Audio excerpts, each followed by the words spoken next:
Hi உறவுகளே, பாருங்கள் என்னோடய வேலை இதுதான், ஊக்குவிக்கிறது. பார்த்தீங்களா? 1 2 3 4 5 பாருங்கள் ஃப்ரெண்ட்ஸ். 1 2 பிளாக்கில் 2, க்ரீனில் 2, ப்ரௌனில் 1, காஃபி ப்ரௌன்.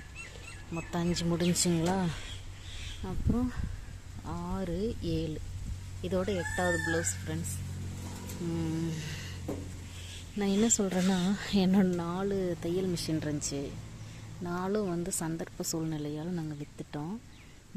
என்னால் ஒன்றும் முடியல, அந்த மாதிரி ஒரு சூழ்நிலைக்கு தள்ளப்பட்டனால அது விற்றாச்சு. ஸோ இப்போ என்ன பண்ணுறதுன்னா, இந்த மாதிரி கடைகளுக்கு எம்மிங் வச்சு கொடுக்குறது. பாருங்கள், எம்மிங் பண்ணி ஊக்குவிக்கிறது.